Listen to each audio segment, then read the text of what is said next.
There's about to be a momentous shift in direct-to-consumer marketing. I'm going to take you back to 2012. This is Michael Dubin, the CEO of Dollar Shave Club. You might see a bunch of ads for direct-to-consumer marketing products, but have you ever considered where that has started? Okay, I'm going to play this ad for a second. Do you think your razor needs a vibrating handle, a flashlight, a back scratcher, and 10 blades?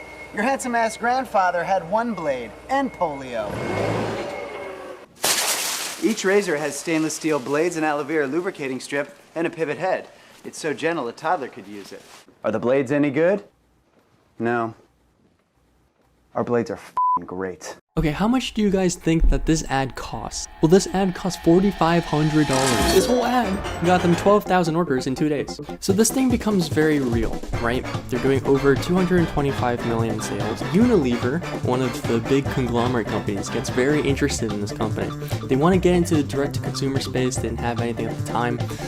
And so they offer them, how much money do you think they offered Dollar Shave Club? Just keep in mind, though they have made 225 million sales, this is a small startup direct-to-consumer company making razors. That's right, $1 billion. Okay, so the year is now 2023, and Unilever announces that they're selling Dollar Shave Club at a massive loss. They're selling it at a massive loss to Nexus Capital Group, which is a private equity firm. You can see here the FT really just reports that this did not go well, which is very fair. Executives at Unilever have learned from their mistakes. They have seen the difficulties of direct-to-consumer. They don't understand direct-to-consumer marketing, so they will not go back into the space again until 2 years later when they spend $1.5 billion on Dr. Squatch, which is a direct-to-consumer soap for men brand. Unilever is very, very good at selling business to business, like retailers as in CVS and Walgreens, but they suck at direct-to-consumer. They don't understand the online viral space. Okay, so meanwhile, while this is going on, what is Dollar Shave Club doing now? And let's take a look at that. Okay, so they made an AI-produced ad. You can judge for yourself if you think it's funny. I personally think it's well done. You can criticize yourself and then also make the criticism of criticizing yourself as funny, as an ad. But how meta can you go until you eventually just reach, what is this, post-meta irony? Okay, so we have a lot of opinions. We have a lot of opinions about AI. You just heard me ramble. I probably just sped through it.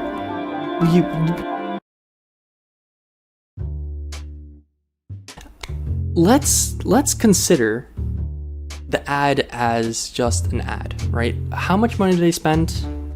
How much engagement did they get? Was it positive engagement? This ad, I shit you not, cost $400. That's it. It cost $400 to make this ad. Are they lying through their teeth? Do they really have a huge marketing department and we're all getting bamboozled? They're actually spending hundreds of thousands of dollars on consultants, which, is probably true. Ridiculous notion that you need to spend money to get your word out there. You just need to be clever.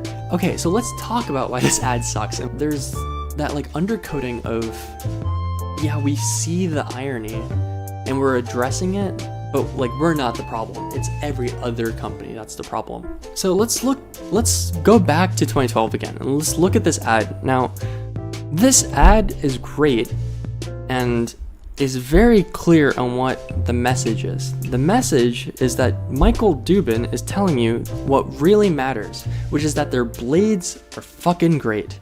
And that's the whole ad. That's it. What Dollar Shave Club does right is that they still understand that the people of the internet still have a sense of humor. Really, I think trying to market to this millennial core kind of, right? I mean, I'm Gen Z, but their Dollar Shave Club has found this whole other market. If you watch the ad, and it's made very, very clear that it's not real and it's made with AI. I think they weren't trying to hide that fact, which is, another thing again. The self-referential part, right? It's the same cycle that you see with all these ads, really, is that you can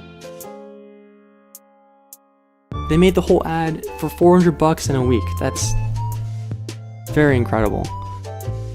I think right now, the best company doing direct-to-consumer ads, unironically, currently there's a lot of AI wrappers that are companies. There's one called Genspark, and though I don't particularly like their product, they have a YouTube channel where they use Genspark. They used 2AI to make a lemonade stand and have different ideas. And one of them was to have a Rube Goldberg machine lemonade stand, and the other one was a lemonade stand that makes like your moods as lemonade, which is sure, I guess. But it's like the interesting part is not the fact that they came up with these like kind of mundane ideas. The interesting part is that the AI did everything from 0 to 1, where it would hire out the contractors, where it would actually design everything, and it would manufacture, like fabricate the stuff and like order a bunch of stuff and then hire someone to put it together. It was really interesting to watch that tool use. They have another one where the producer at Genspark gets in touch with a woman that runs a very small business, and it's just like how you can use AI in small businesses, especially like these direct-to-consumer kind of brands using AI. I think is not egregious in a lot of ways, especially because you just need like. The problem with small businesses especially is just like how much money you don't have.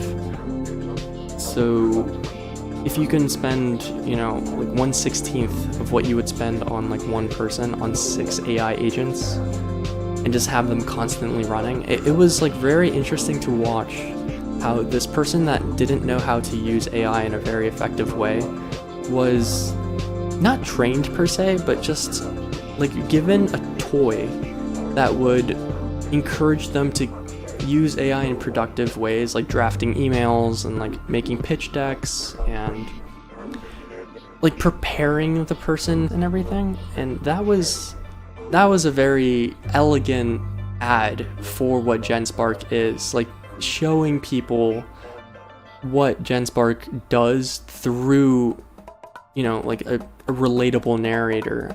And that was a very, very great ad. And that's like a 20 to 30 minute ad, which they never really throw the fact that they're Genspark in your face. I mean, they do mention it, of course, but that's, if you want to see what real like direct to consumer marketing looks like now, I would suggest looking at those 2 examples.